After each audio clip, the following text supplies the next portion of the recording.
Johnny Dollar. This is Royal J. Harkins, Dollar, Greater Southwest Insurance in Los Angeles. Yes, Mr. Harkins. If you fly to New York, you can catch a midnight jet that will arrive here at 4:20 in the morning. Oh, I can. There'll be a room for you at the Beverly Hilton for whatever rest you may require, and I'll see you at my office promptly at 9 a.m. Well, I'm sorry, Mr. Harkins, but I'm tied up this evening, so I'll grab a morning flight and see you about noon. No, 9 a.m. here at my office. Why? What's the big emergency? A conspiracy, Dollar, to commit murder. Oh? Yes. All right, then. I'll see you first thing in the morning.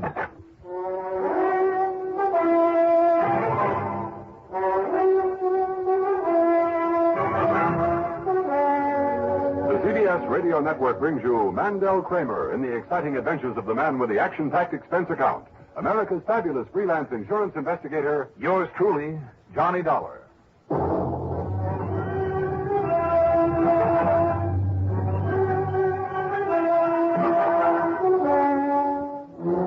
Expense account submitted by Special Investigator Johnny Dollar to Greater Southwest Insurance Company, Los Angeles office. Following is an account of expenses incurred during my investigation of the 4 C's matter.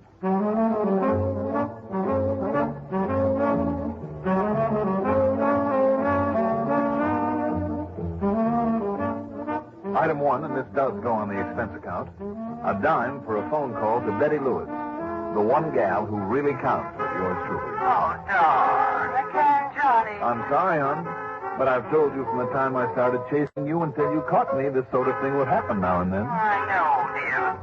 Oh, until I caught you. Well, didn't you? Look, I'll call you as soon as I get back. Okay. I could drive you up to the airport, I suppose. I'd love it. Now? Now.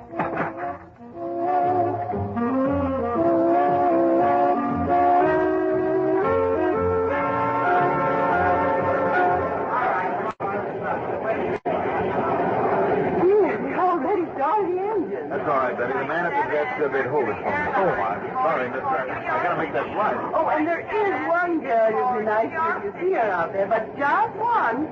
Doris Crutton. We went to school together. Oh. Ticket, please, sir. Oh, yes, here you are. Good, Mr. Dollar. Get right aboard, please. Yeah. Well, goodbye, dear. Oh, and come to think of it, Doris promised to stop and visit with me on our way to Europe this fall. Oh, this is Doris, what's your name? Yes. Mr. Dollar, would you get aboard, please? Look, I've got to go, baby. You're a real beauty, too, Johnny. You'll love her. I'm sure I will. May I close the gate, please? But I'm not the least bit worried about you because I understand she's married now. Oh, Please, really? Well, Mr. Dollar? yes, all right. Goodbye, Betty. So if you do see her, Johnny, Honey, the plane. just tell Doris to write me when she's Dollar? coming. Look, will you please break it up? The plane is waiting. Please. All right, I'm coming.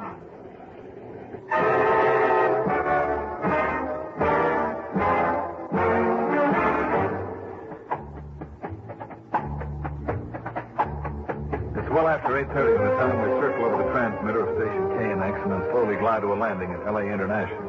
Then, as I pick up my luggage... Dollar, I knew it, Dollar. I knew you wouldn't get here on time. Sorry, Mr. Harkins. It was no fault of mine. I know. I've been on the phone to the airline since 4:30. Well, now, come along. I have a rental car waiting for you. Okay. And listen, the name of our client is Crutton. That's C-R-U-T-T-E-N. Harvey Crutton. That sounds familiar. 3 C's Import Company. Crutton, Carding, and Callagher. So? Harvey Crutton is the senior partner, a man of about 50. Mm-hmm. He and his wife live out on Mulholland Drive, about a mile beyond Sepulveda. You know where that is? Yes, I think so. Here you are. Put in your bag. All right. Now then, how much insurance on this man Crutton? $250,000, double indemnity. And his wife is the beneficiary? Doris Crutton. Doris. But more important, Dollar, according to the partnership agreement with Carding and Callagher, his share of the business will pass to them. Well, this conspiracy you told me about. Yes. They're after him.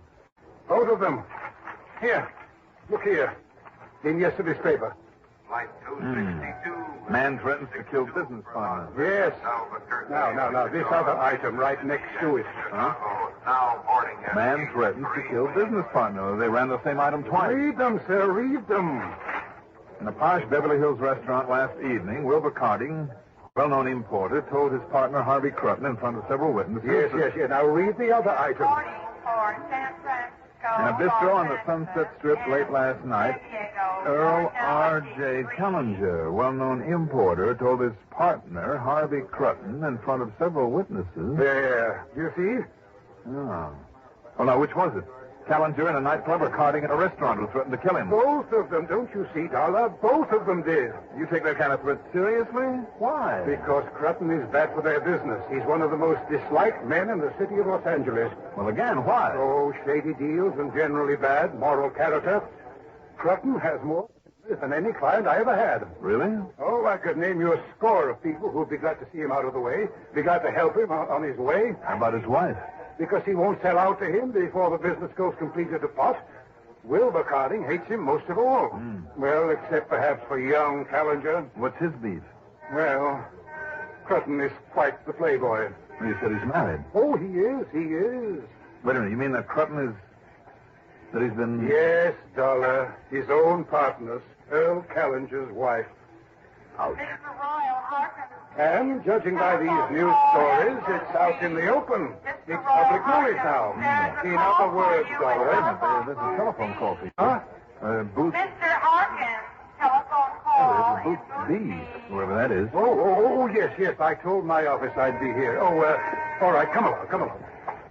Do you honestly believe that one of his partners would go so far as to kill him? Yes, and that each of them would do everything possible to protect, to alibi the other. I see. Now, excuse me, will you?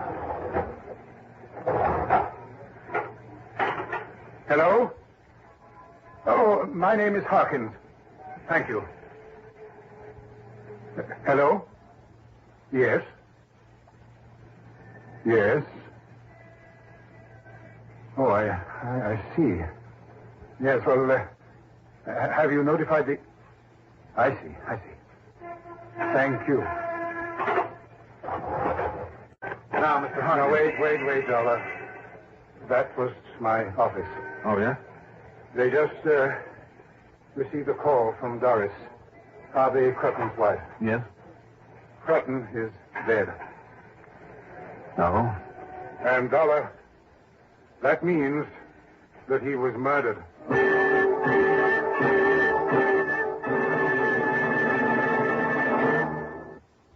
When you have to stay alert, don't let drowsiness slow you down.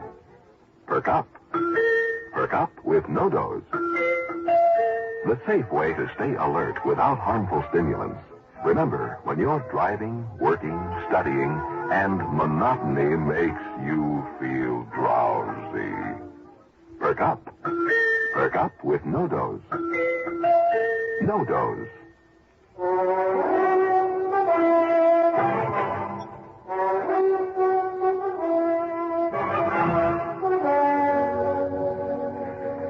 Harvey Crutton murdered. An auto accident, his wife said. The police notified her only a few moments ago.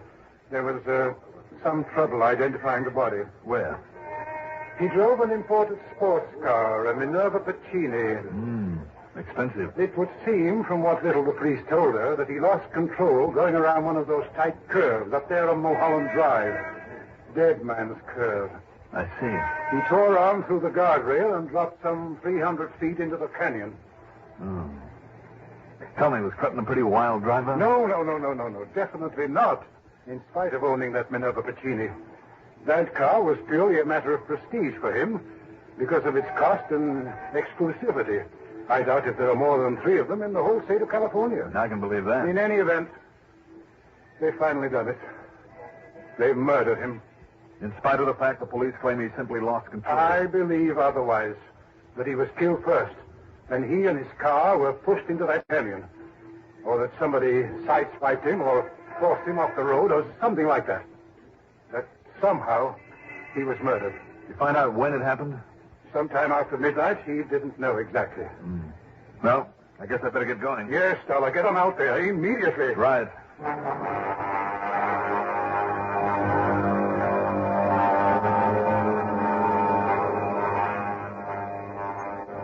At the top of Sepulveda Boulevard, I turned left on Mulholland Drive for the mile or so to the Crutton Dress. But I'd gone only half that distance when I came to what was obviously Dead Man's Curve. A couple of prowl cars were parked there, also an emergency truck with a powerful crane on it. After showing my credentials to a patrolman who was busy keeping traffic moving and keeping the gawkers away, I half slid and half stumbled down the treacherous side of the rocky canyon to where the sports car lay in bits and pieces. Whoop! What's the damn matter? You started avalanche. Just go out up there, tell you those sightseers to turn around and climb on back the way you... Oh, this guy. Johnny! Oh, Conroy. Sergeant Conroy now, Johnny. Well, congratulations. How are you, Mike? Oh, fine, Johnny. The corpse, Mike, where is it? Well, Doc Holmes was here and said it was the accident caused his death, so they hauled what's left of him off to the morgue. An accident, hmm? No, suicide. Doc, of course, will do a post-mortem to look for alcohol or poison or whatever, but he found no sign of anything irregular here, and Doc's mighty thorough. Exactly what happened, Mike. I try to take that curve too fast. Just look at the way this thing is wrecked. And I'll tell you this, Johnny. Yeah? I checked with the man that did his service for him. And this car was in absolutely perfect condition. Well, even so, Mike. And I'll tell you something else, too. He must have had brakes when he left the house. I know where he lives. He couldn't have backed out of the steep driveway without him. But he didn't use them when he hit that curve. Nope. Or he couldn't. One more thing. Yeah? Nobody sideswiped him, but charged at him to make him swerve suddenly. You sure? Well, we're sure. Tell by the tracks, or rather lack of them. Have any idea how fast he was going, Mike, when he plowed through that guardrail? Well, Lieutenant Ashby figures by where he first hit the side of this canyon on the way down, he must have been doing close to 90. Okay, Mike. Now, I'll grant you, Johnny, some of these guys who own these hot rods drive much too fast when they get out of city traffic. But they lose control because of too much speed. Happens all the time. So? But you know what this looks like to me? You know what I think? What do you think, Mike? Suicide. That I doubt. From what I hear about the man, he wasn't the type. Well, now, why'd he leave us home around midnight, then? Who set that time? Doc Holmes, he has to look at... Huh? What's the matter? Okay, Gordon, lower the sling whenever you're ready, and I'll tie it under the wreck. Okay, look. Where's it going to be taken, Mike? Back to headquarters. The lab crew will take another look. After that, it's up to Mrs. Crutton. Seen her yet? No, not yet. Oh, quite a dish. But a strange one. Oh, why do you say that? Well, in spite of all their money, she works like a handyman. And the way she dresses and that old jalopy she drives, and, well, you'll see. Yeah, I think I will. Why not? Okay, Gordon, lower away.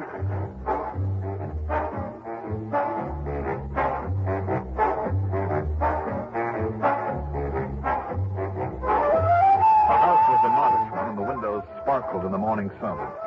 The outside was all freshly painted, and obviously by an expert, someone who really cared. Even the floor of the garage was painted black to hide grease marks. And the so-called jalopy parked in there? Well, it too was spotless and a real beauty. Do you like it? What? Oh. 1938. Cleaner and runs better than the day it was born. I restored it myself. Removed the upholstery, repainted it. The whole works. And it runs better than the day it was born. Oh. But come into the kitchen, will you? Sure. You're Mrs. Crutton? That's right, Doris Crutton. Who are you, another policeman? No, my name is Dollar, Johnny Dollar. The insurance investigator. That's right. Been hoping to meet you for years, Johnny. I'm a fan of yours. Well, thank you, ma'am. Call me Doris, huh? If you like. Here. Take one of these wrenches and tighten up the wall bolts while I hold this sink in place. You're installing this new sink yourself? Why not? I do all the fixing around here. Why? Just like the car, it's my hobby. Have to do something to keep me busy. Hate to vegetate. Oh, do you? I get a bang out of all this do-it-yourself jazz. Mrs. Crutton. Doris. All right, Doris. Yes, Johnny. For a minute I thought maybe this hard work, this sort of activity was just to keep your mind off of what's happened. But I guess I was wrong, wasn't I? I don't think I know what you mean. Well, I mean that it's rather evident you aren't terribly upset over your husband's death. Are you, Doris? No, why should I be? Johnny, it's the one thing I've been waiting for ever since I married that miserable man.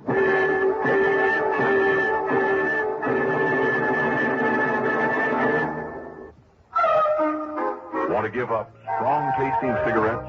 Treat your taste kindly with Kent. Want to give up harsh tasting cigarettes? Treat your taste kindly with Kent. Want to give up rough tasting cigarettes? Treat your taste kindly with Kent Smoke Kent, the micronite filter cigarette. Yes, Kent, the cigarette that made the filter famous. Lets you get away from cigarettes that sometimes taste too strong, too harsh, too rough. Because Kent, with the micronite filter, refines away harsh flavor, refines away rough taste for the mildest taste of all. If you want to get away from strong, harsh-tasting cigarettes, change to Kent. Remember, the finer the filter, the milder the taste. Treat your taste kindly with Kent Smoke Kent, the micronite filter cigarette.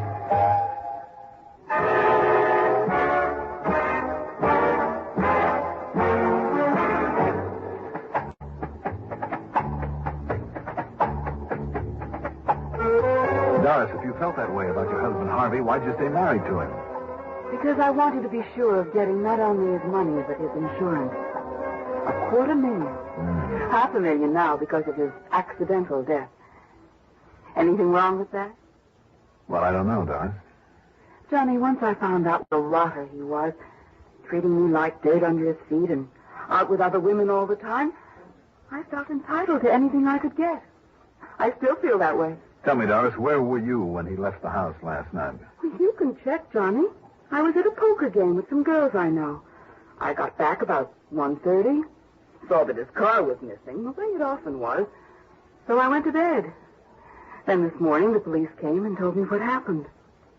After they got through, I called the insurance office. Where was Harvey going, do you know? Whoever knew. Some cozy rendezvous, I guess. Johnny, Mm-hmm. did you ever meet Earl Callenger's wife, Myra? No? Why? Just wondered. But why have you come here? Do you think maybe Harvey's death wasn't an accident? Well, what do you think, Doris? Well, I have no reason to think it wasn't. Because all I know is what the police told me, and yet... Yes?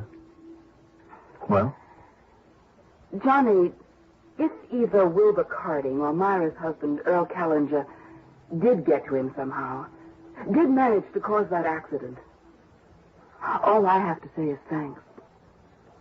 Thanks. Well, sorry if you like. In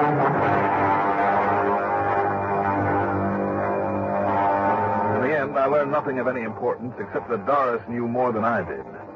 So I left. Item 5, a dime for a phone call to headquarters to Sergeant Mike Conroy. No, Johnny. Doc didn't find a thing. No drugs or alcohol or anything in his general condition that would have made him lose control of that car. Uh-huh. Now, of course, if a night bird or something crashed into the windshield. And he didn't apply the brakes? Mike, I'd like a look at that car. Well, sure. Good, I'll be right over.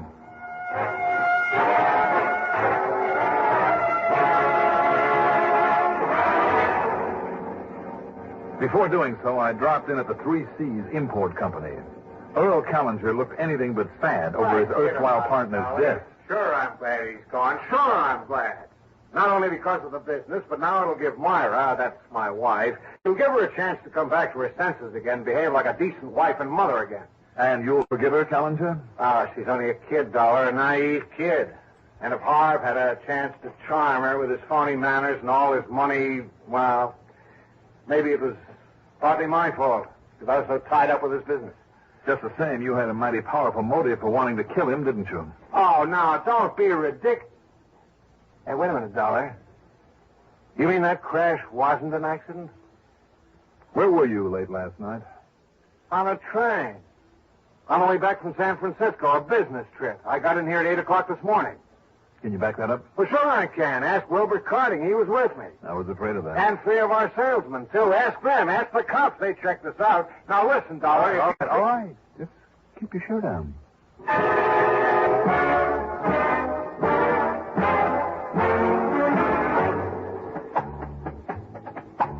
As I fully expected, Wilbur Carding gave me exactly the same story.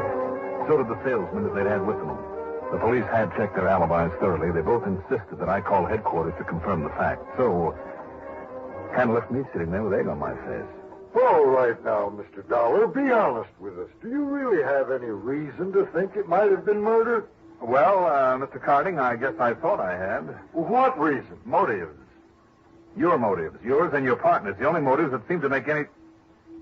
Now, wait a minute. Hold everything. Yes? What is it, Dollar? 3 C's. That's the name of our company. Yes.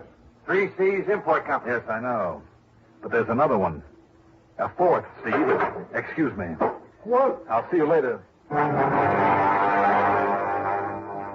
Hunch? Not by a long shot. Because of something Betty Lewis had said to me before I left Hartford. About Doris planning a trip to Europe this fall. Doris alone.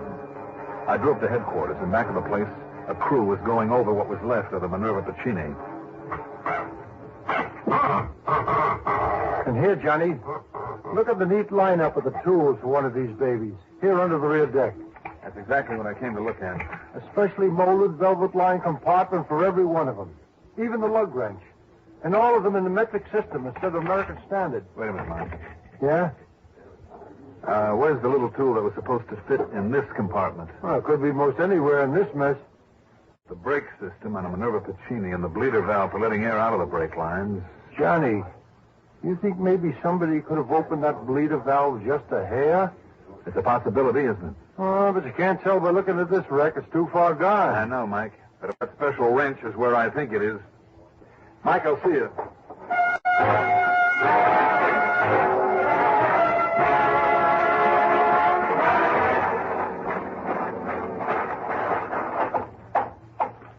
Now, let's see what this garage will yield.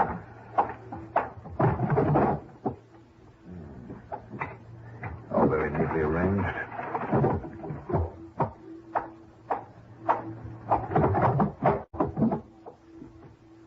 Oh, look.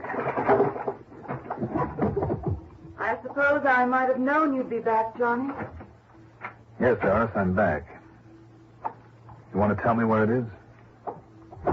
In this drawer, maybe. Huh? If you mean the tools I used to fix up my old jalopy, yes. Including this very special little wrench? Metric system? Well, Doris? I guess you know then, don't you? For the Minerva Pacini, isn't it? To fit a bleeder valve on the brake line. You loosened it, didn't you? Just a little. And by the time he got to Dead Man's Curve, he'd lost just enough fluid in the lines to make his brakes completely useless. Why, Doris? Why you? Somebody had to do it, Johnny. I'd waited so long and nobody else would. So I had to kill him. I shouldn't have, I guess. No, Doris. You shouldn't have.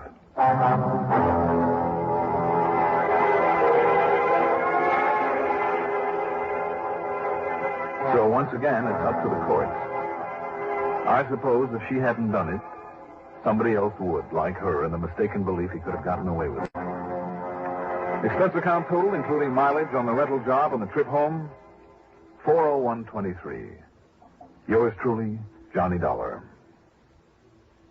Can you get premium gasoline performance at regular gasoline price? Find out what so many other car owners have found. In 3 out of 5 cars, regular priced Sinclair Dyno gasoline matches performance of premium gasolines. Saves you up to 4 cents a gallon. Almost anywhere you see the Sinclair sign, you can save up to 4 cents a gallon with Dyno and still get premium performance and mileage. Drive with care and buy Sinclair Dyno gasoline.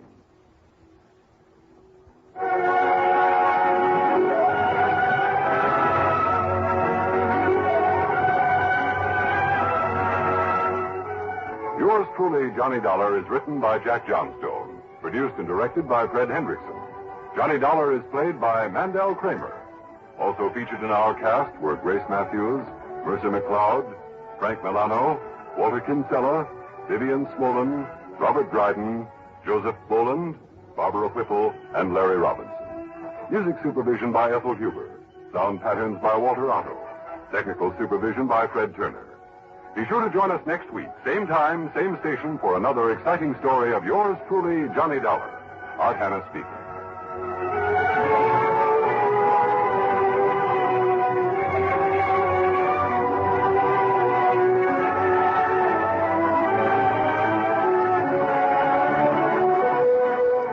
This is the CBS Radio Network.